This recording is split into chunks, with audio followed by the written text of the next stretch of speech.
Hanya penjahat masuk ke rumah ikut atap. Pada minggu ini, Presiden PAS Datuk Seri Hadi Awang bersilat demi mempertahankan kerajaan kudeta yang disertainya. Sudah pasti beliau menggunakan ayat-ayat Al-Quran untuk menjustifikasi rampasan kuasa terhadap kerajaan yang sedang berhadapan dengan wabak COVID-19 yang menyerang seluruh dunia. Setelah hujahnya tentang Nabi Yaqub yang meminta anak-anak baginda memasuki Mesir melalui pelbagai pintu ditertawakan warga internet, beliau beralih kepada alasan lain pula. Kali ini beliau berhujah bahawa penyertaan PAS dalam Perikatan Nasional adalah melalui proses demokrasi kuasa rakyat.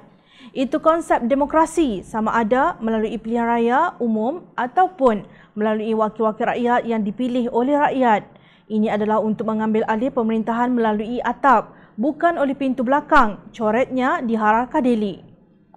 Lalu tanpa segan silu, PAS bersekongkol dengan Bersatu di bawah Tan Sri Muhyiddin Yassin, gerombolan pengkhianat keadilan yang diketuai oleh Datuk Seri Azmin Ali, pemimpin UMNO Barisan Nasional yang syarat dengan pelbagai dakwaan rasuah dan salah laku. Maka PAS mengambil langkah untuk mengambil alih kerajaan untuk menyelamatkan kerajaan dan negara dengan proses demokrasi dengan mengambil sunnah Nabi SAW iaitu menyatukan umat Islam dan menyatukan masyarakat majmuk. Namun, hujah bahawa perbuatan menjatuhkan kerajaan itu sebagai demokrasi dan mengambil sunnah Nabi langsung tidak masuk akal. Mufti Pulau Pinang, Datuk Seri Dr. Wan Salim Wan Muhammad Nur berkata, perbuatan menukar kerajaan melalui pintu belakang bukan sahaja tidak selaras dengan sistem demokrasi, bahkan boleh disifatkan sebagai mengkhianati amanah yang diberikan oleh rakyat. Beliau merujuk kepada firman Allah di dalam Al-Quran, Surah Al-Anfal ayat 27 yang melarang keras umat Islam daripada mengkhianati amanah yang diserahkan kepada mereka yang sepatutnya dipikul dengan jujur dan ikhlas.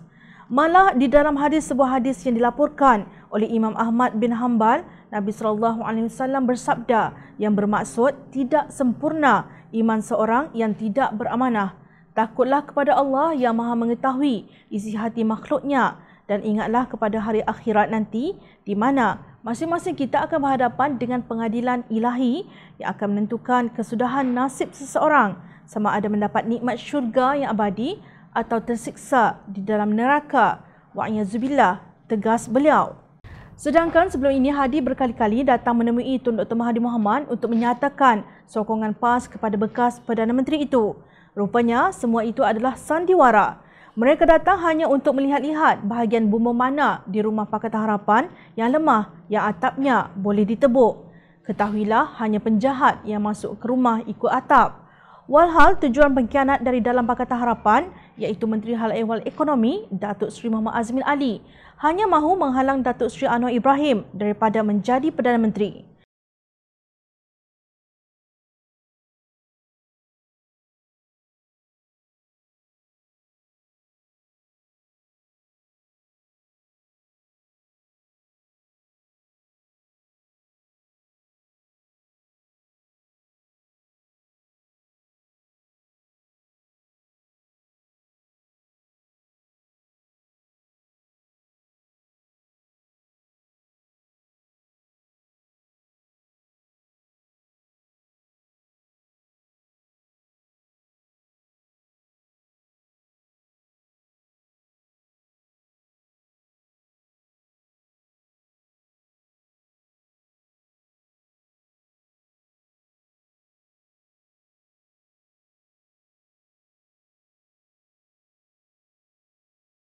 Rakyat dan negara hadapi masalah ekonomi tetapi dia sibuk merancang untuk jatuhkan kerajaan demi menjaga kepentingannya agar tidak terpelanting jika Datuk Seri Anwar Ibrahim jadi Perdana Menteri, kata pengarah komunikasi amanah Khalid Samad dalam satu wawancara dengan laman berita The Malaysian Insight. Hadi sebagai presiden sebuah parti yang mengaku memperjuangkan Islam sanggup bersekongkol dengan pengkhianat. Untuk apa kalau bukan merebut ghanimah? Berhentilah memperbodohkan rakyat. Anda lupa menutup lubang atap rumah ketika masuk untuk menghalau penghuni asal rumah itu. Hai!